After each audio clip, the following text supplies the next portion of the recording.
Welcome to CG शिक्षा। मैं D सासा। जैसा कि हम लोग देख रहे हैं क्लास 10th मैथमेटिक्स का 12 चैप्टर, जिसके तरह प्रीवियस वीडियो लेक्चर हम लोगों ने त्रिभुज के बारे में जाना था। अभी हम लोग देखते हैं त्रिभुज के प्रकार के बारे में एनालिसिस करेंगे और चतुर्भुज के बारे में, फिर हम लोग एक्सरसाइज की तरफ पहुंचेंगे। क्लियर? तो चलिए त्रिभुज के बारे में हम लोग जानते हैं। त्रिभुज के बारे में हम लोग जान गए थे, त्रिभुज के प्रकार के बारे में अभी एनालिसिस करने वाले हैं कि त्रिभुज के प्रकार कितने प्रकार के होते हैं, उसका हम लोग इस वीडियो लेक्चर में हम लोग देखने वाले हैं। क्लियर? तो चलिए जानते हैं त्रिभुज के बेस पे हम लोग इस चीज़ को जानते हैं। चलिए, तो त्रिभुज के माध्यम से हम लोग इस चीज़ को जानते हैं। भाई देखिए, इस चीज़ को हम किसके माध्यम से जानते हैं? त्रिभुज के माध्यम से जानते हैं। चलिए, तो त्रिभुज के माध्यम से हम लोग इस चीज़ को जानने वाले हैं कि त्रिभुज कैसा होता है, किस प्रकार का होता है। इस चीज़ को हम लोग यहाँ से जानते हैं। भाई चलिए, तो त्रिभुज के माध्यम से इस चीज़ को हम लोग यहाँ से जानते हैं कि वास्तव में त्रिभुज किस प्रकार का होता है, त्रिभुज कितने प्रकार का होता है, इसके बारे में हम लोग यहाँ से एनालिसिस करते हैं। क्लियर? तो चलिए, इस बेस पे हम लोग जानते हैं, त्रिभुज के बारे में जानते हैं भाई कि त्रिभुज कितने प्रकार के होते हैं और त्रिभुज क्या है, त्रिभुज के कौन कौन से हैं, इसके बारे में हम लोग जानते हैं। चलिए, तो यहाँ पर हम लोग जानते हैं त्रिभुज के बारे में। क्लियर? यहाँ से हम लोग जानते हैं किसके बारे में? त्रिभुज के बारे में जानते हैं भाई। चलिए, त्रिभुज के बारे में, ये है आपका त्रिभुज, ये है आपका त्रिभुज भाई। ठीक है, ये आपका क्या है? त्रिभुज है। अब इस त्रिभुज के बारे में हम लोग एनालिसिस करने वाले हैं त्रिभुज के बेस पे। तो त्रिभुज के माध्यम से हम लोग सर्वप्रथम इसके बारे में जानते हैं। ये आपका तो त्रिभुज हो गया, ये आपका क्या हो गया? त्रिभुज हो गया। ठीक है, अब इस त्रिभुज के बारे में जानते हैं। तो त्रिभुज के बारे में हम लोग जानते हैं, तो यहाँ से आप लोग जान रहे हैं कि आपका जो त्रिभुज होता है उसमें 3 शीर्ष होते थे। पहला ए, दूसरा बी और तीसरा क्या होता था? सी। ठीक है, और यहाँ पर ये आपका बी शीर्ष होता था, ये आपका सी शीर्ष होता था और ये आपका ए शीर्ष होता था। ठीक है, इसके बेस पे आप लोग जानते थे, इसके बेस पे आप लोग इसको जानते थे। ये आपका बी सी भुजा होता था, ये आपका ए सी भुजा होता था, ये आपका ए बी भुजा होता था। ठीक है, इस बेस पे आप लोग इस चीज़ को भी जानते थे कि आप लोगों का ये बी सी भुजा होता था, ये आपका बी सी भुजा और ये आप लोगों का ए सी भुजा, ये आप लोगों का क्या होता था? ए सी भुजा और ये आप लोगों का क्या होता था? ए बी भुजा, ये आपका क्या होता था? ए बी भुजा। और एंगल पे बेस पे हम लोग जानते थे, एंगल की दृष्टि से हम लोग ये चीज़ को जानते थे। एंगल की दृष्टि से हम लोग ये चीज़ को जानते थे कि ये आपका एंगल होता है, ये आपका क्या होता है? एंगल। ये आपका एंगल बी होता था, ये आपका एंगल सी होता था, ये आपका एंगल ए होता था। ठीक है, ये आप लोगों का त्रिभुज के माध्यम में होता है। ठीक है, ये किसके माध्यम में होता था? त्रिभुज के माध्यम में। ठीक है, तो त्रिभुज में 3 शीर्ष होते थे, 3 कोण होते थे और 3 शीर्ष होते थे, 3 भुजा होते थे, ये तो जानते हैं। अब त्रिभुज के प्रकार में जब हम लोग पहला देखते हैं, पहला जब हम लोग देखते हैं तो ये 2 प्रकार के होता है भाई त्रिभुज। त्रिभुज 2 प्रकार के होता है। त्रिभुज कितने प्रकार के होता है? 2 प्रकार के होता है। तो पहला होता है आप लोगों का, इस तरीके से देखते हैं, जो पहला प्रकार होता है आप लोगों का, ये पहला प्रकार इधर पढ़ेंगे और दूसरा प्रकार को हम लोग इधर पढ़ेंगे। ठीक है, तो पहला जो प्रकार होता है वह भुजा के आधार पे होता है।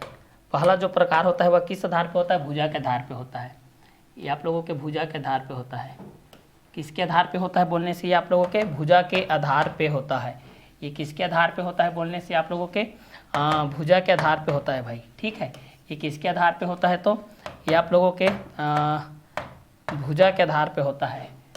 ये आप लोगों के भुजा के आधार पे होता है। क्लियर? तो चलिए, इस बेस पे हम लोग पढ़ते हैं भुजा के आधार पे। तो पहला हम लोग यहाँ से पढ़ते हैं, भुजा के आधार पे पढ़ते हैं। चलिए, हम लोग यहाँ से पढ़ते हैं भुजा के आधार पे। क्लियर? चलिए, यहाँ से हम लोग किसके आधार पे पढ़ते हैं? भुजा के आधार पे पढ़ते हैं, भुजा के आधार पे। भुजा के आधार पे हम लोग इस चीज़ को पढ़ देते हैं भाई। चलिए, भुजा के आधार पे पढ़ते हैं, भुजा के आधार पे हम लोग इस चीज़ को पढ़ते हैं, भुजा के आधार पे, भुजा के आधार पे। ये आपका भुजा के आधार पे होता है। ये भुजा के आधार पे हम लोग यहाँ से देखते हैं किसके आधार पे देखते हैं? भुजा के आधार पे। ये भुजा के आधार पे आप लोगों का देखते हैं यहाँ से, तो भुजा के आधार पे जब हम लोग देखते हैं तो यहाँ से ये भी 3 प्रकार से होते हैं। फर्स्ट, और यहाँ से हम लोग देखते हैं सेकेंड, और यहाँ से हम लोग देखते हैं थर्ड। तो पहला जो होता है भाई, पहला जो होता है आपका, पहला जो प्रकार होता है वह आपका समबाहु त्रिभुज होता है। पहला जो प्रकार होता है वह क्या होता है? आपका समबाहु त्रिभुज होता है। तो पहला हम लोग किसके बेस पे देखेंगे? समबाहु त्रिभुज के आधार पे बेस पे देखेंगे। तो पहला चलिए देखते हैं, पहला होता है समबाहु त्रिभुज।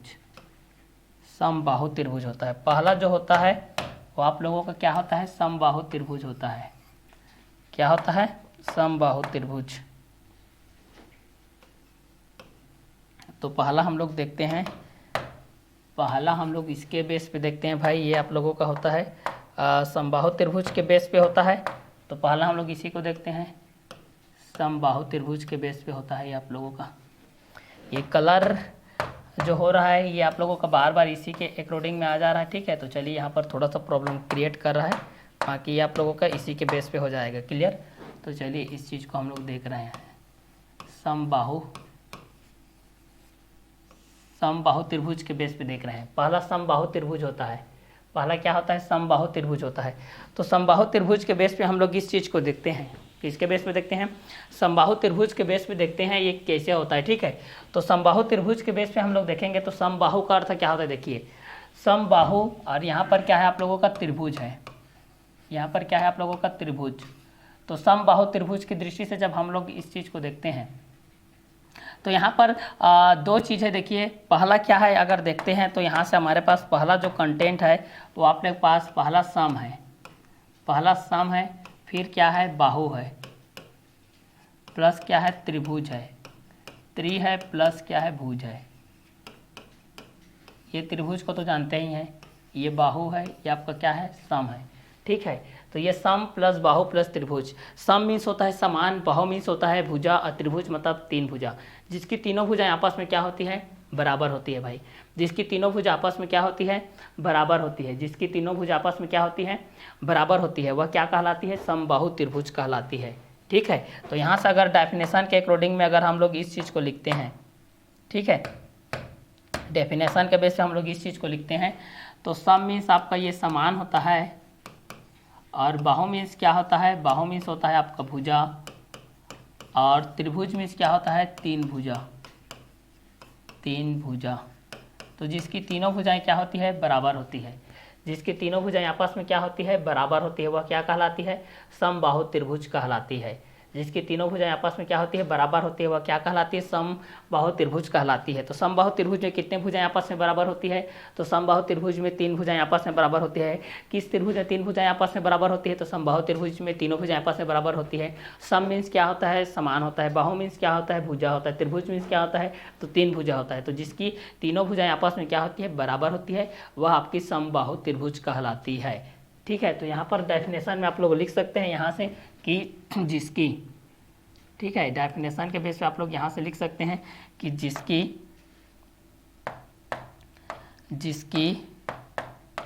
यहाँ पर जिसकी तीनों भुजाएं, जिसकी तीनों भुजाएं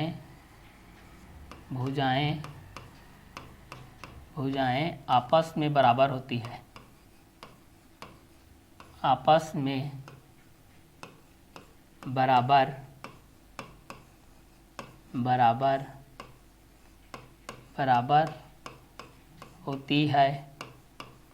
होती है, जिसकी तीनों भुजाएं आपस में बराबर होती है, समबाहु त्रिभुज कहलाती है। समबाहु त्रिभुज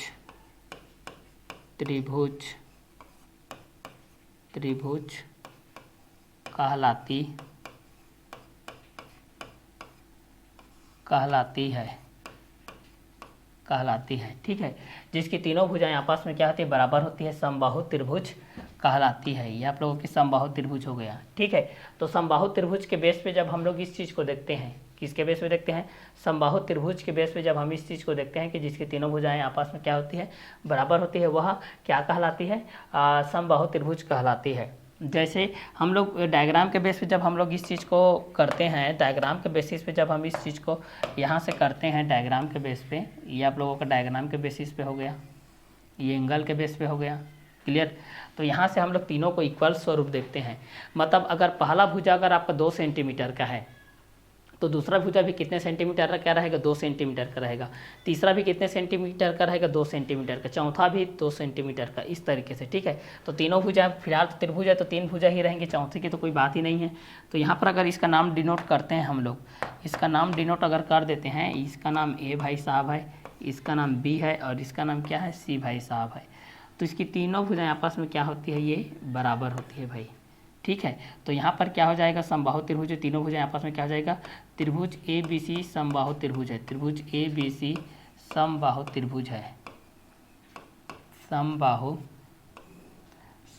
त्रिभुज है, त्रिभुज ए बी सी समबाहु त्रिभुज है, जहाँ ए बी इक्वल टू क्या हो जाएगा, बी सी हो जाएगा, और बी सी इक्वल टू क्या हो जाएगा, सी ए हो जाएगा, ठीक है। और समबाहु त्रिभुज का प्रत्येक कोण 60 अंश का होता है। ये तो आपका पहला कंटेंट हो गया। ये दूसरा कंटेंट देखते हैं, समबाहु त्रिभुज का प्रत्येक कोण, समबाहु त्रिभुज का प्रत्येक कोण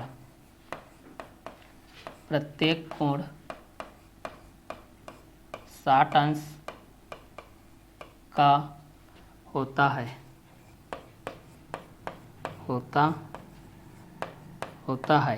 ठीक है। समबाहु त्रिभुज का प्रत्येक कोण कितने अंश का होता है, तो 60 अंश का होता है। अगर ये 60 डिग्री है, मान लेते हैं कि अगर ये 60 डिग्री है तो ये भी आपका 60 डिग्री हो जाएगा, ये भी 60 डिग्री, क्योंकि तीनों को इक्वल करेंगे तो ये 180 के बराबर होता है। चूँकि हम लोग जानते हैं, चूँकि त्रिभुज के तीनों अंतः कोणों का योग, त्रिभुज के तीनों अंतः कोणों का योग, त्रिभुज के तीनों अंतः कोणों का योग, त्रिभुज के तीनों अंतः कोणों का योग 180 अंश होता है, 180 अंश होता है। त्रिभुज के तीनों अंतः कोणों का योग 180 अंश होता है। और तीसरा हम लोग देखते हैं, जब तो यहाँ पर क्या होता है, समबाहु त्रिभुज की तीनों भुजाएं और तीनों कोण, समबाहु त्रिभुज के तीनों भुजा और तीनों कोण, तीनों भुजा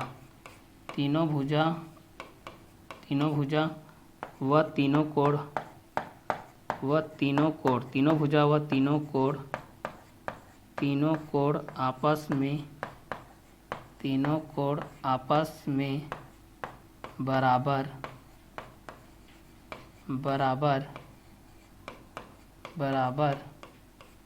होती है, ठीक है। तो समबाहु त्रिभुज के अंतर्गत हम लोग ये देख रहे हैं कि पहला प्रकार जब हम लोग त्रिभुजों को वर्गीकरण करते हैं तो त्रिभुजों को वर्गीकरण को हम लोग 2 तरीके से करते हैं। पहला हम लोग करते हैं भुजा के आधार पे करते हैं, दूसरा हम लोग कोण के आधार पे करते हैं। त्रिभुज को 2 वर्गों में बांटा जाता है भाई। पहला भुजा के आधार पर कि साइड को देख करके बताया जाता है, भुजा को देख करके बताया जाता है कि वास्तव में ये किस प्रकार का त्रिभुज है, और दूसरा कोण को देख करके बताया जाता है। तो पहला भुजा के आधार पे हम लोगों ने ये देखा कि समबाहु त्रिभुज को देख रहे हैं। यहाँ पर हम लोग भुजा के आधार पर किसको देख रहे हैं, समबाहु त्रिभुज को देख रहे हैं कि सम मीन्स समान होता है, बाहु मीन्स क्या होता है, भुजा होता है, और त्रिभुज मीन्स क्या होता है, 3 भुजा होता है। तो जिसकी तीनों भुजाएं आपस में बराबर होती है समबाहु त्रिभुज कहलाती है। जिसकी तीनों भुजाएं आपस में क्या होती है, बराबर होती है, समबाहु त्रिभुज कहलाती है। पहला त्रिभुज ए बी सी समबाहु त्रिभुज है। पहला क्या हो जाएगा, त्रिभुज ए बी सी क्या है, समबाहु त्रिभुज है। तो जहाँ A B equal to B C equal to क्या हो जाएगा, सी ए। जहाँ पर त्रिभुज ए बी सी समबाहु त्रिभुज है, जहाँ A B equal to B C equal to क्या हो जाएगा, सी ए। जहाँ पर तीनों भुज आपस में क्या है, बराबर है। मतलब ए बी 2 सेंटीमीटर का है तो बी सी 2 सेंटीमीटर का हो जाएगा, ए सी भी कितना हो जाएगा, 2 सेंटीमीटर का हो जाएगा। तो त्रिभुज ए बी सी समबाहु त्रिभुज है, जहाँ A B equal to B C equal to C ए।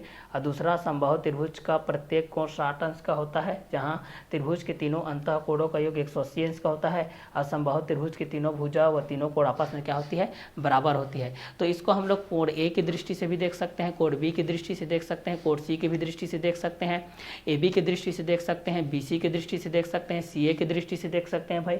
तो पहला जो वर्गीकरण होता है हमारा त्रिभुज के आधार पे, त्रिभुज का वर्गीकरण जब हम लोग करते हैं, इसको कोण के आधार पे भी करते हैं और भुजा के आधार पे करते हैं। तो भुजा के आधार पे हम लोग इसको फर्स्ट किसके आधार पे देख रहे हैं, समबाहु त्रिभुज के आधार पर देख रहे हैं। तो समबाहु त्रिभुज के आधार पे जब हम इस चीज़ को देखते हैं, किसके आधार पे देखते हैं, समबाहु त्रिभुज के आधार पर देखते हैं, तो समबाहु त्रिभुज की तीनों भुजा आपस में क्या होती है, बराबर होती है। तो ये आप लोगों की समबाहु त्रिभुज कहलाती है। ठीक है, तो जिस प्रकार त्रिभुज में 3 भुजा होते हैं, 3 कोण होते हैं, 3 शीर्ष होते हैं, जिस प्रकार त्रिभुज में 3 भुजा होते हैं, 3 कोण होते हैं, 3 शीर्ष होते हैं, उसी प्रकार यहाँ सम मीन्स समान, बाहु मीन्स भुजा, त्रिभुज मतलब 3 भुजा, जिसकी तीनों भुजाएं आपस में क्या होती है, बराबर होती है, आपस में समानता बराबर होती है, आपस में एक दूसरे के बराबर होती है, उसको हम लोग समबाहु त्रिभुज कहते हैं। तो यहाँ पर समबाहु त्रिभुज में प्रत्येक भुजा और प्रत्येक कोण आपस में क्या होती है, बराबर होती है। समबाहु त्रिभुज में प्रत्येक भुजा और प्रत्येक कोण आपस में क्या होती है, बराबर होती है। अगर पहला ए बी भुजा अगर 2 सेंटीमीटर का है तो बी सी भुजा भी 2 सेंटीमीटर का रहेगा, सी ए भुजा भी 2 सेंटीमीटर का रहेगा।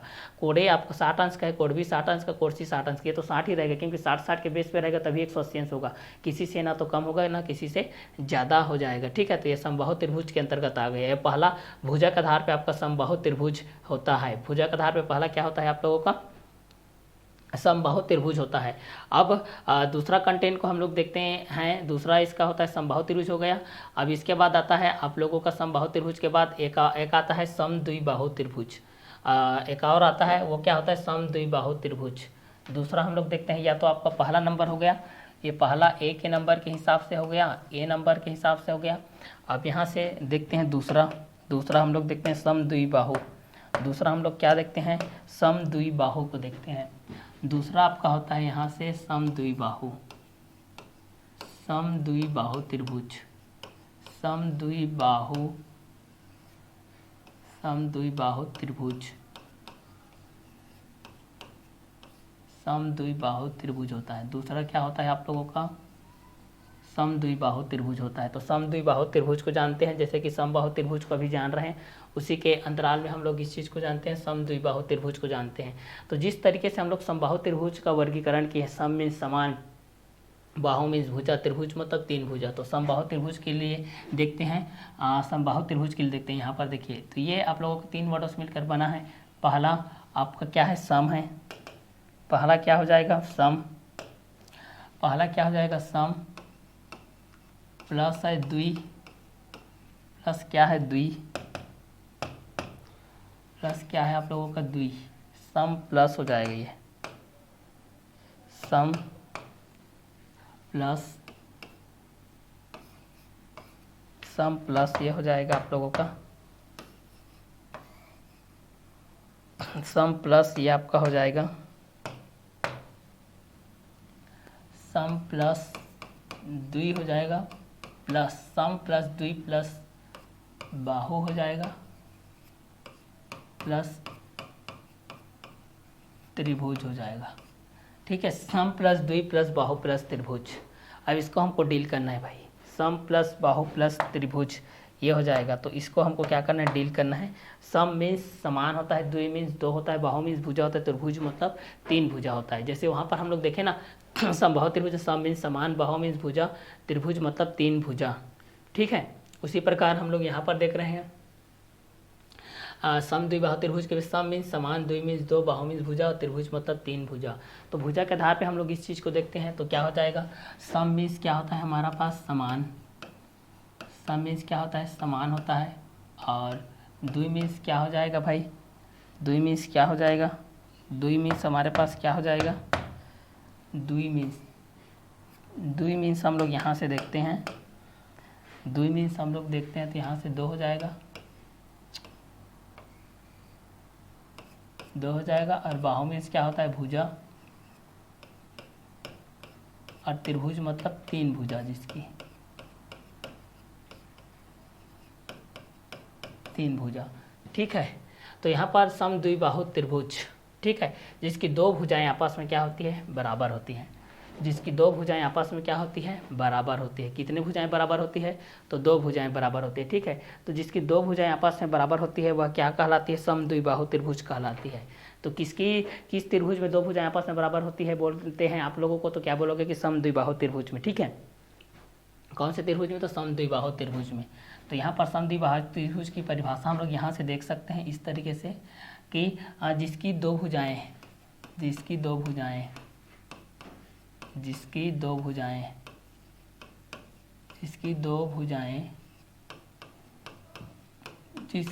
भुजाएं आपस में बराबर होती है, आपस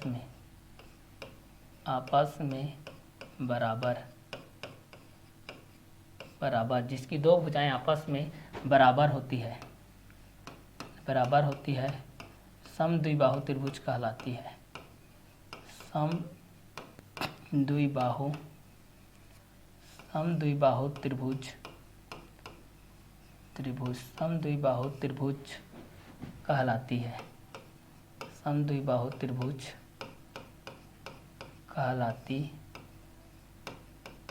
कहलाती है जिसकी दो भुजाएं आपस में बराबर होती है, समद्विबाहु त्रिभुज कहलाती है। सम मीन्स समान, द्वि मीन्स दो, बाहु मीन्स भुजा, त्रिभुज मीन्स तीन भुजा। तो समद्विबाहु त्रिभुज में सम मीन्स क्या होता है, समान, द्वि मीन्स दो, बाहु मीन्स भुजा, त्रिभुज मीन्स तीन भुजा जिसकी दो भुजाएं आपस में बराबर होती है, समद्विबाहु त्रिभुज कहलाती है। समद्विबाहु, सम मीन्स समान, द्वि मीन्स दो, बाहु मीन्स भुजा।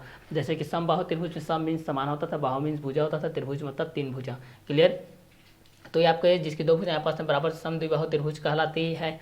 इसको जानना बहुत ही जरूरी है क्योंकि वृत्त के अंतर्गत आएगा तो फिर वहाँ पर आप लोग फंस जाओगे भाई। ठीक है, तो चलिए अब यहाँ पर इसके लिए डायग्राम क्रिएट कर लेते हैं भाई। एक डायग्राम क्रिएटिव कर लेते हैं, यहाँ से एक डायग्राम क्रिएट कर लेते हैं यहाँ से।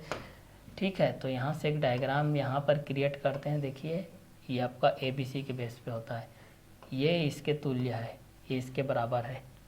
ठीक है, ये इसके क्या है, बराबर है। ठीक है, इसका मतलब यही होता है। तो चलिए यहाँ से हम लोग जानते हैं, ये आपका मान लेते हैं कि P है, ये आपका Q है, ये आपका R है। तो यहाँ से हम लोग लिख सकते हैं कि PQ बराबर यहाँ से क्या हो जाएगा, PR हो जाएगा। ठीक है, PQ बराबर क्या हो जाएगा, PR हो जाएगा। ठीक है, तो समद्विबाहु त्रिभुज के अंतर्गत हम लोग क्या देखें कि सम मीन्स क्या होता है, समान होता है, द्वि मीन्स क्या होता है, दो होता है, बाहु मीन्स क्या होता है, भुजा होता है, त्रिभुज मीन्स क्या होता है, तीन भुजा होता है। तो जिसकी दो भुजाएं आपस में क्या होती है, बराबर होती है, समद्विबाहु त्रिभुज कहलाती है। क्या कहलाती है, समद्विबाहु त्रिभुज कहलाती है। तो यहाँ पर PQ इक्वल टू क्या हो जाएगा, PR हो जाएगा। यहाँ पर दोनों आपस में क्या हो गया, बराबर हो गया। आप एंगल की दृष्टि से हो जाएगा। क्लियर। तो दूसरा समद्विबाहु त्रिभुज देखे, सम मीन्स समान, द्वि मीन्स दो, बाहु मीन्स भुजा। पहला क्या देखे, समबाहु त्रिभुज, सम मीन्स समान, बाहु मीन्स भुजा, त्रिभुज मतलब तीन भुजा जिसकी तीनों भुजाएं आपस में बराबर होती है, समबाहु त्रिभुज कहलाती है। जिसमें AB बराबर BC बराबर CA होता है। समबाहु त्रिभुज का प्रत्येक कोण 60 अंश का होता है। त्रिभुज के तीनों अंतः कोणों का योग 180 अंश का होता है। समबाहु त्रिभुज की तीनों भुजा व तीनों कोण आपस में क्या होती है, बराबर होती है। तीसरा देखते हैं भाई, अब तीसरा हमारे पास आता है विषमबाहु त्रिभुज। जो तीसरा कंटेंट है वो होता है हमारा विषमबाहु त्रिभुज। तीसरा जो कंटेंट है वो है विषमबाहु त्रिभुज। विषमबाहु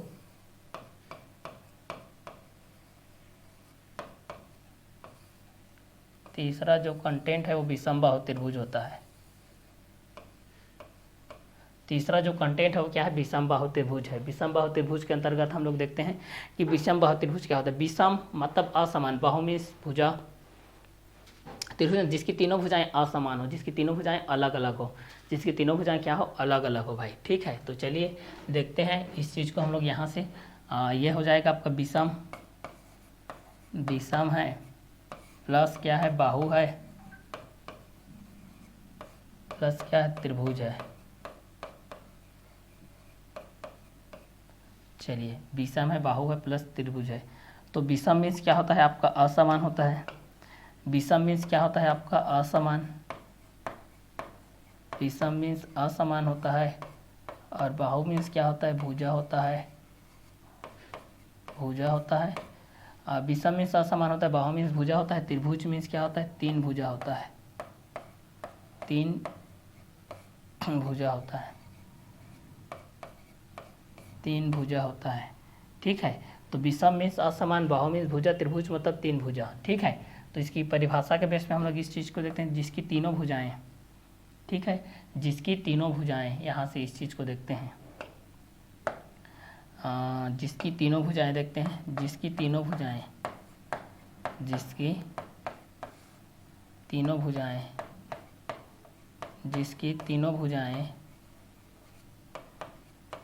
जिसकी तीनों भुजाएं, जिसकी तीनों भुजाएं आपस में,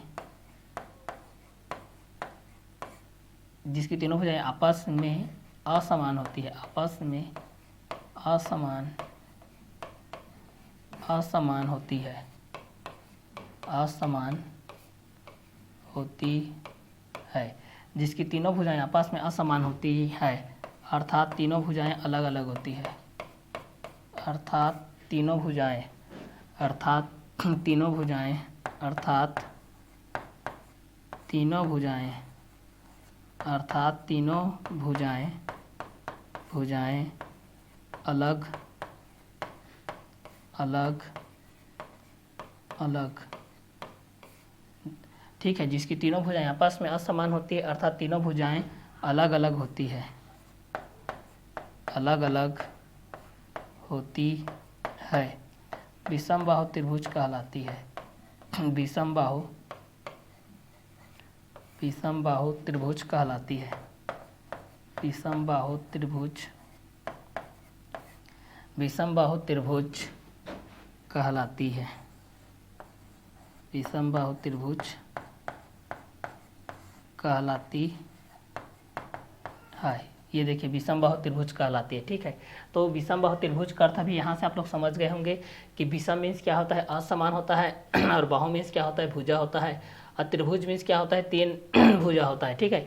तो भुजा के आधार पे यहाँ पर हम लोग विषम बाहु त्रिभुज को देख रहे हैं। अगर इसको समझना चाहेंगे तो हम लोग इस तरीके से कर सकते हैं कि विषम, विषम मीन्स होता है असमान, बाहु मीन्स होता है भुजा, त्रिभुज मीन्स होता है तीन भुजा। तो जिसकी तीनों भुजाएं क्या होती है, असमान होती है, मतलब जिसकी तीनों भुजाएं आपस में असमान होती है, अर्थात तीनों भुजाएं अलग अलग होते हैं, उसको विषम बाहु त्रिभुज कहते हैं। जैसे कि डायग्राम के बेस पे अगर हम लोग इस चीज़ को देखते हैं, अगर डायग्राम के बेसिस पे हम लोग इस चीज़ को देखते हैं, किसके बेस पे देखते हैं, डायग्राम के बेसिस पे देखते हैं। अगर यहीं पर डायग्राम के बेस में कर देता हूँ मैं, ये आप लोगों के डायग्राम के बेस पे है, तो ये अलग रहेगा, ये दोनों अलग रहेगा, ये तीनों अलग रहेगा। देखिए इस तरीके से मतलब यहाँ से हम लोग अगर डिनोट करना चाहेंगे तो ये आप लोगों का ए के बेस पे रहेगा, ये आपके बी के बेस पे रहेगी, आपका सी के बेस पे रहेगा। मतलब A B is not equal to B C is not equal to A C, मतलब ये तीनों अलग अलग अलग अलग रहेंगे, ये तीनों आपस में क्या रहेंगे, अलग अलग अलग रहेंगे। तो भुजा के आधार पे हम लोग इसको तीन प्रकार से देख रहे हैं। पहला समबाहु त्रिभुज के आधार पे, दूसरा समद्विबाहु त्रिभुज के आधार पे, तीसरा विषम बाहु त्रिभुज के आधार पे। तो पहला समबाहु त्रिभुज के आधार पे, सम मीन्स समान, बाहु मीन्स भुजा, त्रिभुज मतलब तीन भुजा, जिसकी तीनों भुजाएं आपस में बराबर होती है, समबाहु त्रिभुज कहलाती है। चूंकि त्रिभुज ए बी सी समबाहु त्रिभुज है, जहां A B equal to B C equal to C है, समबाहु त्रिभुज का प्रत्येक कोण 60 अंश का होता है, त्रिभुज के तीनों अंतः कोणों का योग 180 अंश का होता है, और समबाहु त्रिभुज के तीनों भुजा व तीनों कोण आपस में बराबर होती हैं। समद्विबाहु त्रिभुज का देखते हैं तो सम मीन्स समान होता है, द्वि मीन्स दो होता है, बाहु मीन्स भुजा होता है, त्रिभुज मीन्स तीन भुजा होता है। तो जिसकी दो भुजाएं आपस में बराबर होती है, समद्विबाहु त्रिभुज कहलाती है। किसकी दो भुजाएं आपस में बराबर होती है, तो समद्विबाहु त्रिभुज की दो भुजाएं आपस में क्या होती है, बराबर होती है। तीसरा हम लोग देख रहे हैं सब विषम बाहु त्रिभुज के बेस पे, तीसरा हम लोग किसके बेस पे देख रहे हैं, विषम बाहु त्रिभुज के बेस पे देख रहे हैं। तीसरा हम लोग किसके बेस पे देख रहे हैं, तीसरा आप लोगों का विषम बाहु त्रिभुज के बेस पे है। विषम बाहु त्रिभुज के लिए अगर हम लोग इस चीज को देखते हैं तो विषम मीन्स होता है असमान, और बाहु मीन्स होता है आप लोगों का भुजा, और त्रिभुज मीन्स होता है आप लोगों का तीन भुजा। तो जिसकी तीनों भुजाएं आपस में क्या होती है, असमान होती है, वह क्या कहलाती है, आप लोगों का विषम बाहु त्रिभुज के बेस पे कहलाती है। क्लियर। तो अगर भुजा के आधार पर आप लोगों को पूछा जाता है कि त्रिभुज कितने प्रकार के होते हैं, तो भुजा के आधार पर आप लोगों के त्रिभुज कितने प्रकार के होते हैं, तो भुजा के आधार पर आपका जो त्रिभुज होता है वह तीन प्रकार का होता है। पहला समबाहु त्रिभुज, दूसरा विषम समद्विबाहु त्रिभुज, तीसरा विषम बाहु त्रिभुज। तो समबाहु त्रिभुज का अर्थ क्या होता है बोलने से आप लोग क्या बताओगे कि सम मीन्स समान होता है, बाहु मीन्स भुजा होता है, त्रिभुज मीन्स तीन भुजा होता है, जिसकी तीनों भुजाएं आपस में क्या होती है, बराबर होती है, समबाहु त्रिभुज कहलाती है। चूंकि यहाँ पर त्रिभुज ए बी सी समबाहु त्रिभुज, इसलिए A B equal to B C equal to C A हो जाएगा। समबाहु त्रिभुज का प्रत्येक कोण 60 अंश का होता है, त्रिभुज के तीनों अंतः कोणों का योग 180 अंश का होता है। समबाहु त्रिभुज के तीनों भुजा व तीनों कोण आपस में क्या होते हैं, बराबर होते हैं। और समद्विबाहु त्रिभुज, सम मीन्स समान, द्वि मीन्स दो, बाहु मीन्स भुजा, त्रिभुज मीन्स तीन भुजा, जिसकी दो भुजाएं आपस में बराबर होती है, समद्विबाहु त्रिभुज कहलाती है।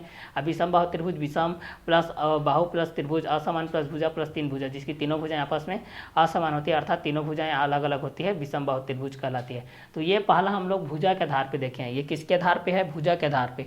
तो भुजा के आधार पे कितने प्रकार के त्रिभुज होते हैं? तो आप लोग बोल सकते हैं कि 3 प्रकार के त्रिभुज होते हैं। पहला समबाहु त्रिभुज, दूसरा समद्विबाहु त्रिभुज और तीसरा विषम बाहु त्रिभुज। अब हम लोग पढ़ेंगे कोण के आधार पे। अब हम लोग क्या पढ़ेंगे? कोण के आधार पे पढ़ेंगे कि कोण के आधार पे त्रिभुज कितने प्रकार के होते हैं। तो चलिए हम लोग अब आगे देखते हैं। कोण के आधार पे हम लोग पढ़ेंगे कोण के आधार पे। ये तो आप लोगों के भुजा के आधार पे था, दूसरा हम लोग पढ़ते हैं कोण के आधार पे। क्लियर? तो दूसरा हम लोग पढ़ते हैं कोण के आधार पे पढ़ते हैं। यहाँ पर किसके आधार पे पढ़ते हैं? कोण के आधार पे पढ़ते हैं, या कि कोण के आधार पे आप लोगों का ये त्रिभुज कितने प्रकार के होते हैं, इस चीज़ को हम लोग जानते हैं। चलिए कोण के आधार पे हम लोग यहाँ से जानते हैं। कोण के आधार पे जानते हैं। देखिए ये त्रिभुज है आप लोगों का, इसको हम लोग कोण के आधार पे देखते हैं भाई। किसके आधार पे देखते हैं? इस चीज़ को हम लोग कोण के आधार पे देखते हैं। इस चीज़ को हम लोग कोण के आधार पे देखते हैं। क्लियर? तो चलिए इस चीज़ को हम लोग किसके आधार पे देखते हैं? तो कोण के आधार पे देखते हैं। इस चीज़ को हम लोग किसके आधार पे देखते हैं? कोण के आधार पे देखते हैं। चलिए तो कोण के आधार पे ये कितने प्रकार के होते हैं, इस चीज़ को हम लोग यहाँ से जानते हैं। तो पहला बेसिस के रूप में हम लोग यहाँ से जानते हैं ये कोण के आधार पे कितने प्रकार के होते हैं। तो चलिए इस चीज़ को हम लोग यहाँ से जानते हैं भाई। कोण के आधार पे ये कितने बेसिस पे होते हैं, इस चीज़ को हम लोग यहाँ से जानते हैं। तो ये जो आपका त्रिभुज है भाई, ये जो आपका त्रिभुज है, ठीक है, यहाँ पर ये जो त्रिभुज आपका बन रहा है, ठीक है, इस चीज़ को हम लोग कोण के आधार पे जानना चाह रहे हैं। ठीक है, तो कोण के आधार पर ये कितने प्रकार के होते हैं, इस चीज़ को हम लोग यहाँ से जानते हैं। तो चलिए बेसिकली हम लोग कोण के आधार पे इस चीज़ को जान जाते हैं। तो कोण के आधार पे ये 3 प्रकार के होते हैं। कोण के आधार पे कितने प्रकार के होते हैं? ये कोण के आधार पे 3 प्रकार के होते हैं। कोण के आधार पे कितने प्रकार के होते हैं? तो ये 3 प्रकार के होते हैं। पहला आप लोगों का न्यून कोण होता है, दूसरा सम कोण होता है, तीसरा क्या होता है? अधिक कोण होता है। तो चलिए इनका एक एक में हम लोग डिस्क्राइब करते जाते हैं। तो पहला जो त्रिभुज के बेस पे हम लोग देखते हैं, तो पहला यहाँ पर हम लोग किसके बारे में देखेंगे? तो पहला हम लोग देखेंगे न्यून कोण के बारे में। पहला हम लोग देखेंगे न्यून कोण के बारे में। पहला हम लोग देखेंगे न्यून कोण के बारे में। पहला हम लोग न्यून कोण के बारे में देखेंगे। और जो दूसरा है वो आप लोगों का सम कोण। दूसरा हम लोग जानेंगे सम कोण के बारे में कि सम कोण क्या होता है, इसके बारे में हम लोग जानेंगे। और जो तीसरा है कंटेंट है वो है आप लोगों का अधिक कोण। हम लोग इसके बारे में जानेंगे, अधिक कोण के बारे में जानेंगे। ठीक है, अधिक कोण के बारे में जानेंगे। फिर इनके जानेंगे चौथा में गुणधर्म के बारे में जानेंगे। इसके क्या क्या गुणधर्म है इसके बारे में हम लोग जानेंगे। ठीक है, तो चलिए अभी हम लोग देख रहे हैं किसके आधार पे देख रहे हैं? कोण के आधार पे देख रहे हैं। हम लोग किसके आधार पे देख रहे हैं? कोण के आधार पे देख रहे हैं। कोण के आधार पर त्रिभुज 3 प्रकार के होते हैं। कोण के आधार पे आपका त्रिभुज कितने प्रकार के होते हैं? तो 3 प्रकार के होते हैं। कोण के आधार पे आपके त्रिभुज कितने प्रकार के होते हैं? तो 3 प्रकार के होते हैं। कोण के आधार पे कितने प्रकार के होते हैं? तो 3 प्रकार के होते हैं भाई। कितने प्रकार के होते हैं? तो 3 प्रकार के होते हैं। ठीक है, कोण के आधार पे हम लोग देख रहे हैं। किसके आधार पे देख रहे हैं? कोण के आधार पे। ये आपका त्रिभुज हो गया। ठीक है, त्रिभुज ये आपका ए, ये आपका बी, ये आपका सी, ये आपका ए सी, ये आपका बी सी और ये आपका ए बी। ये आपका angle A, angle B, angle C. तो पहला हम लोग न्यून कोण को देखने वाले हैं। ये आप लोगों के कोण के आधार पे है ना, कोण के आधार पे, कोण के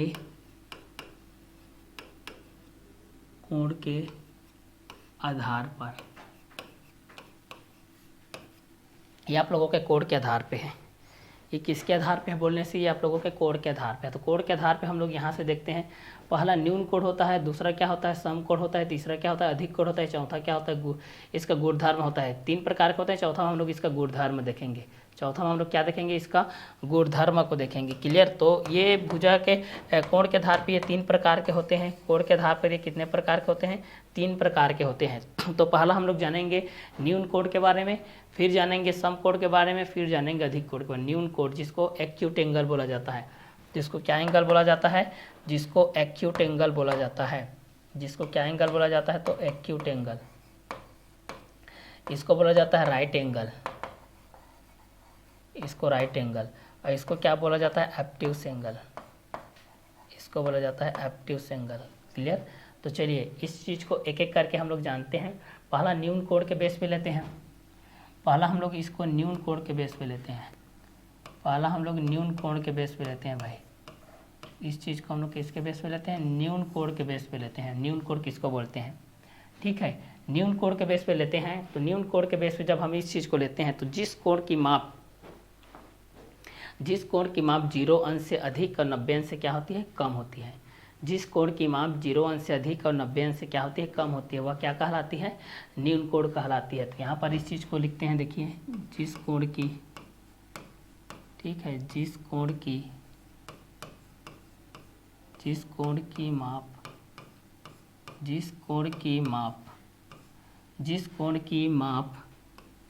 0 अंश से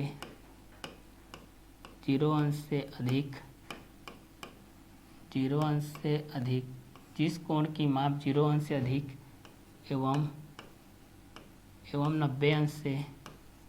एवं 90 अंश से कम होती है,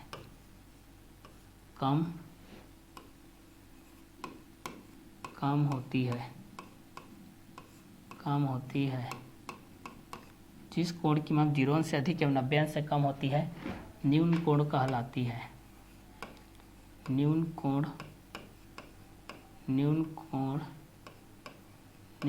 कहलाती है, न्यून कोण कहलाती है। न्यून कोण की माप छोटी होती है, न्यून कोण की माप अन्य कोणों की तुलना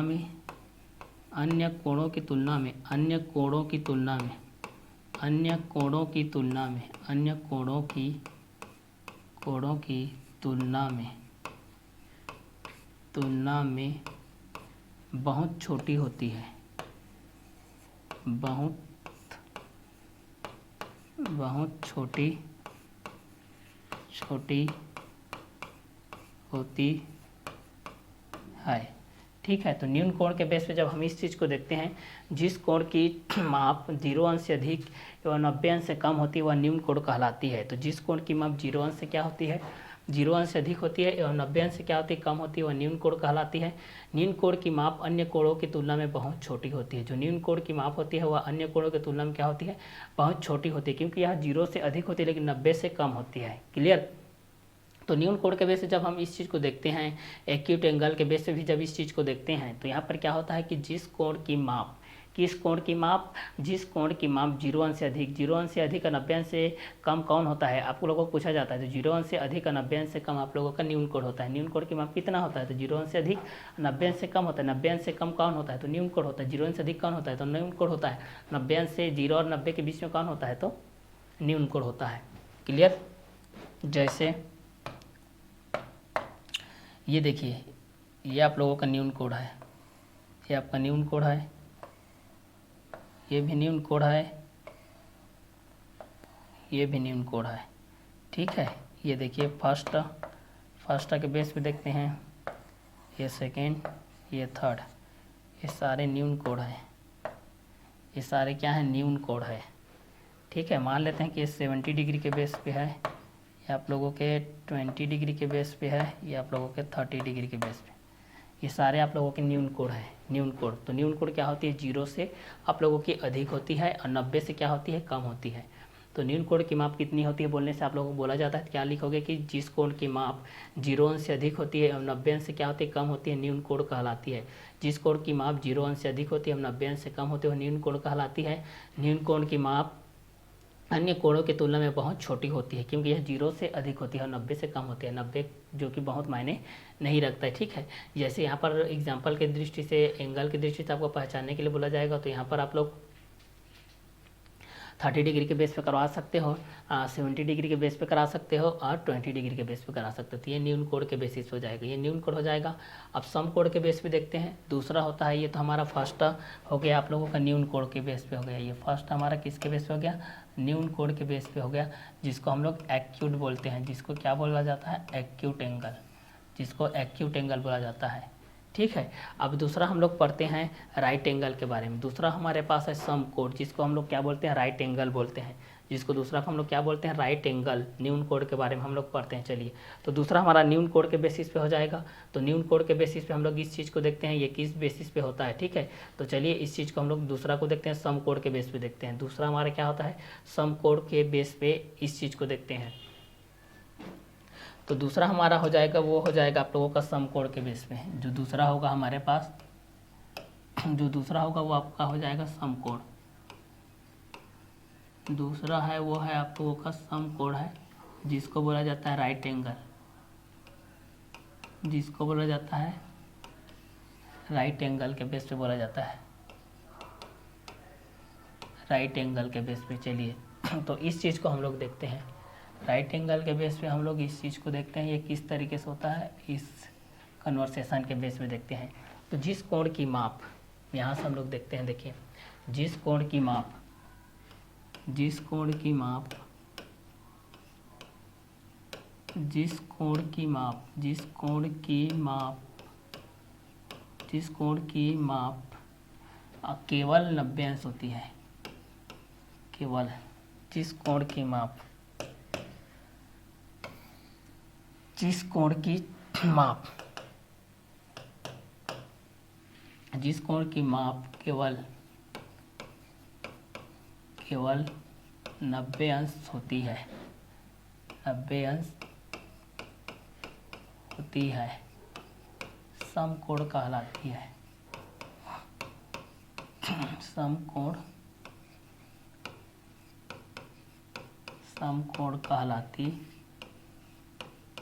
कहलाती है। देखिए, तो जिस कोण की माप केवल 90 अंश होती है, भाई देखिए जिस कोण की माप केवल और केवल कितनी होती है, 90 अंश की होती है। तो जिस कोण की माप केवल 90 अंश की होती है वह समकोण कहलाती है। तो समकोण का मान कितने अंश का होता है आप लोगों को पूछा जाता है, तो समकोण का मान आप लोग बोलोगे कि समकोण का मान कितने अंश का होता है, तो समकोण का मान आप लोगों का केवल 90 अंश का होता है, ठीक है। तो समकोण के बेस पे हम लोग इस चीज़ को देखते हैं। तो जिस कोण की माप केवल 90 अंश की होती है वह समकोण कहलाती है, और जिस कोण की माप 0 से अधिक 90 से कम हो वह आप लोगों की न्यून कोण कहलाती है।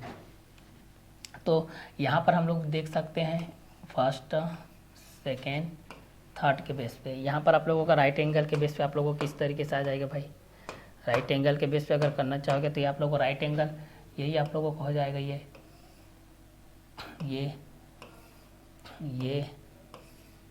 आप लोगों का, ये आप लोगों का राइट एंगल हो गया, ये भी राइट एंगल हो गया, ये भी आप लोगों का राइट एंगल हो गया। ये 90 के बेस पे है, ठीक है। ये सारे किसके बेस पे है, 90 के बेस पे है। ये भी आपका 90 के बेस पे हो जाएगा, ये भी 90 के बेस पे हो जाएगा, ये भी आप लोगों के 90 के बेस पे हो जाएगा।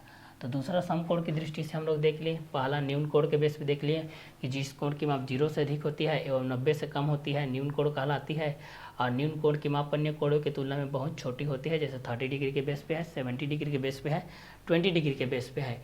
और समकोण में हम लोग पढ़ते हैं तो क्या होता है, जिस कोण की माप केवल 90 अंश होती है समकोण कहलाती है। थर्ड पढ़ते हैं, अब थर्ड है हमारा, थर्ड कंटेंट के बारे में पढ़ते हैं। तो थर्ड हमारा कंटेंट है, थर्ड है भाई हमारा, वो है आप लोगों का अधिक कोण। थर्ड जो है वो है आप लोगों का अधिक कोण भाई, थर्ड है हमारा अधिक कोण, थर्ड है आपका अधिक कोण, जिसको हम लोग एब्ट्यूज बोलते हैं,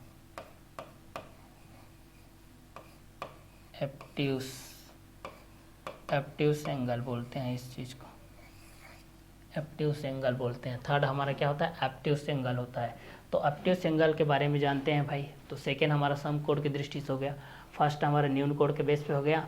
और यहाँ पर हम लोग किसके आधार पे देख रहे हैं, तो कोण के आधार पे देख रहे हैं, क्लियर। तो कोण के आधार पे हम लोग पहला देख रहे हैं त्रिभुज ABC के बेस पे, जिसमें 3 शीर्ष होते हैं, 3 भुजा होते हैं और 3 कोण होते हैं। कितने शीर्ष होते हैं, तो 3 शीर्ष होते हैं, 3 भुजा होते हैं और 3 कोण होते हैं। तो त्रिभुज में 3 शीर्ष, पहला A शीर्ष, दूसरा B शीर्ष, तीसरा C शीर्ष, 3 भुजा, AB भुजा, BC भुजा और AC भुजा, 3 कोण, कोण A, कोण B, कोण C, ठीक है। और जिस प्रकार हम लोग भुजा के आधार पे 3 प्रकार से पढ़े थे, समबाहु त्रिभुज, समद्विबाहु त्रिभुज, विषमबाहु त्रिभुज, उसी प्रकार यहाँ पर हम लोग कोण के आधार पे पढ़ रहे हैं। पहला न्यून कोण त्रिभुज, दूसरा समकोण त्रिभुज, तीसरा अधिक कोण त्रिभुज। तो पहला हम लोग पढ़े न्यून कोण के बारे में। पहला हम लोग क्या पढ़े? न्यून कोण के बारे में, जिसको एक्यूट एंगल बोला जाता है। तो पहला न्यून कोण के बारे में पढ़े, जिस कोण की माप 0 अंश से अधिक, जिस कोण की माप 0 अंश से अधिक एवं 90 अंश से कम होती है वह न्यून कोण कहलाती है। न्यून कोण की माप अन्य कोणों की तुलना में बहुत छोटी होती है। जिस कोण की माप 0 से अधिक एवं 90 से कम होती है वह न्यून कोण कहलाती है। न्यून कोण की माप अन्य कोणों की तुलना में बहुत छोटी होती है, जैसे 30 डिग्री के बेस पे, 70 डिग्री के बेस पे और 20 डिग्री के बेस पे। क्लियर? दूसरा समकोण के बेस पे, जिस कोण की माप केवल 90 अंश की होती है समकोण कहलाती है। जिस कोण की माप केवल 90 अंश होती है वह क्या कहलाती है? समकोण कहलाती है। जैसे कि 90 डिग्री के बेस पे, दूसरा भी 90 डिग्री के बेस पे, तीसरा भी 90 डिग्री के बेस पे। थर्ड क्या है? अधिक कोण, एब्ट्यूस एंगल के बेस पे। थर्ड क्या है आप लोगों का? एब्ट्यूस एंगल के बेस पे है। तो जिस कोण की माप केवल 90 अंश होती है वह समकोण कहलाती है। केवल और केवल 90 अंश होती है, ना तो 90 से ज़्यादा ना तो 90 से कम। राइट एंगल, पाइथागोरस थ्योरम के बेस पर आप लोग राइट एंगल समकोण त्रिभुज जानते हो, जो कि आप लोगों का ट्रिग्नोमेट्रिक में समकोण त्रिभुज आता है। विदाउट राइट ट्राइंगल के आप लोगों का जो पाइथागोरस थ्योरम होता है, ट्रिग्नोमेट्रिक होता है, ये आप लोगों का पॉसिबल ही नहीं होता है। तो थर्ड हम लोग देखते हैं, चलिए अधिक कोण त्रिभुज के बारे में।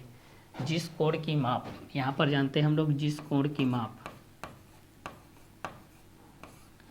जिस कोण की माप, जिस कोण की माप, जिस कोण की माप 90 अंश से अधिक, 90 अंश से अधिक, जिस कोण की माप 90 अंश से अधिक एवं 180 अंश से कम होती है, एवं 180 अंश से कम, जिस कोण की माप 90 अंश से अधिक एवं 180 अंश से कम हो, 180 अंश से कम हो, अधिक कोण त्रिभुज कहलाती है, अधिक कोण कहलाती है, अधिक कोण कहलाती है। ये आप लोगों की अधिक कोण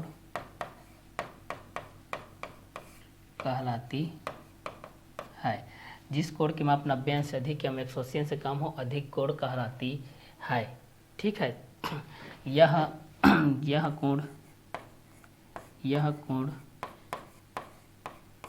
कोण न्यून कोण और समकोण से बड़ी होती है। यह कोण क्या होती है? न्यून कोण और समकोण से क्या होती है?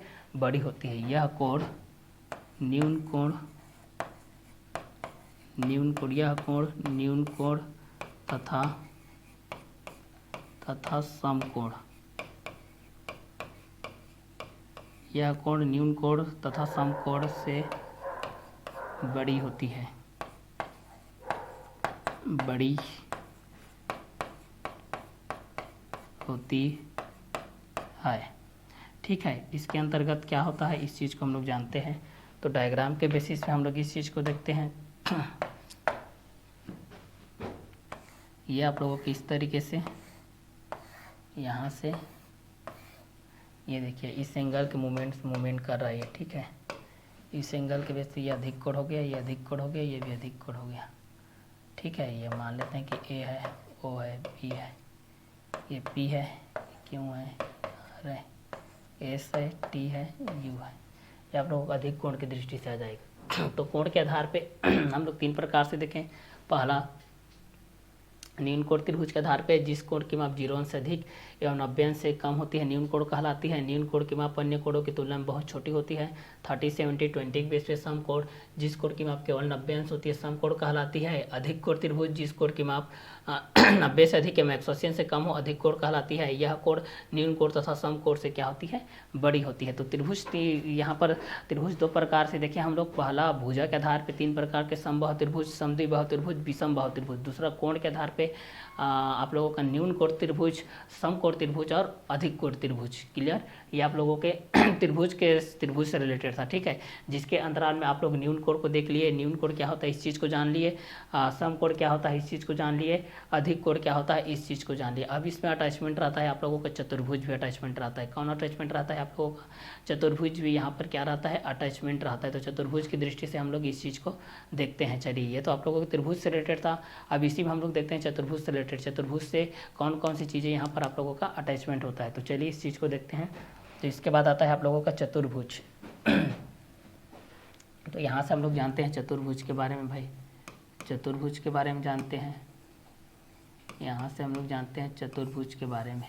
चतुर्भुज क्या होती है इस चीज़ के बारे में हम लोग पहला यहाँ से जानते हैं, पहला बिंदु के बेस पे जानते हैं चतुर्भुज के बेस पे क्या होता है।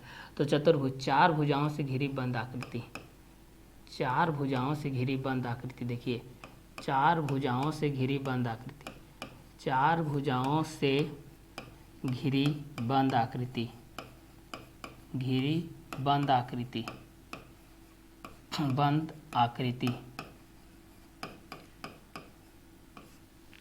चार भुजाओं से घिरी बंद आकृति ना, चार भुजाओं से घिरी बंद आकृति चतुर्भुज कहलाती है।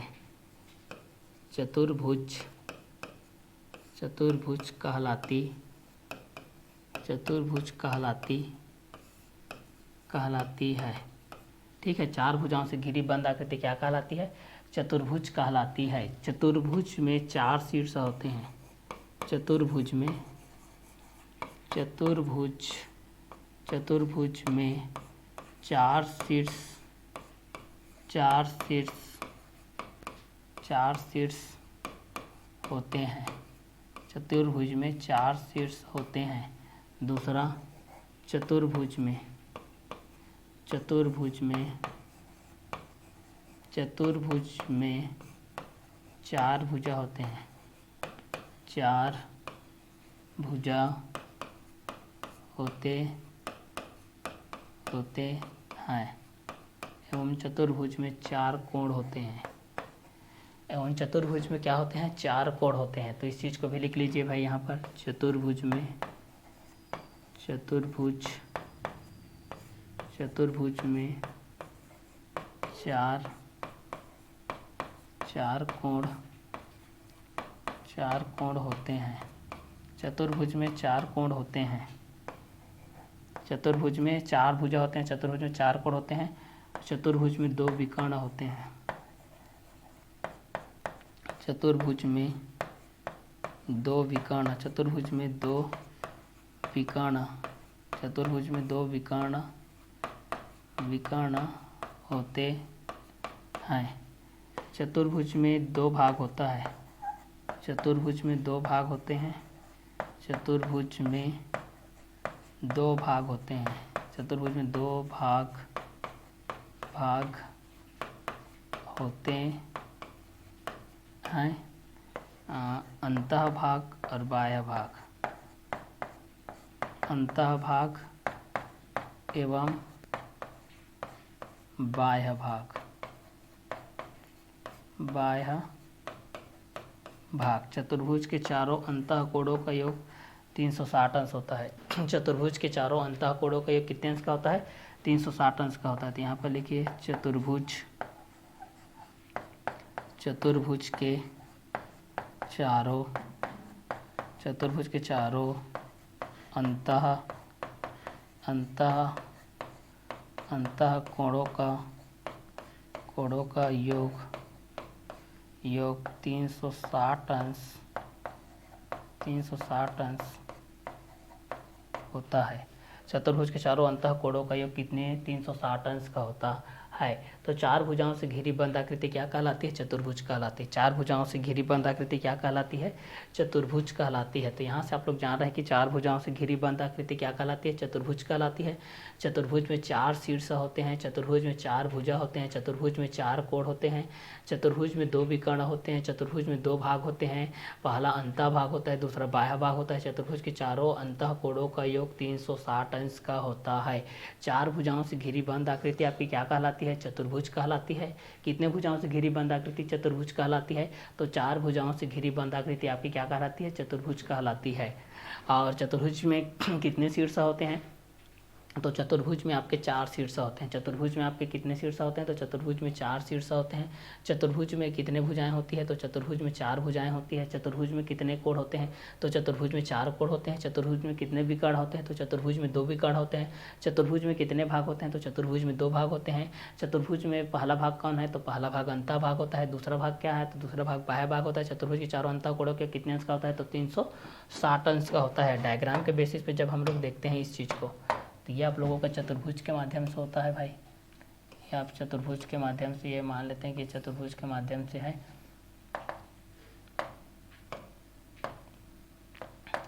ये आपका ए है,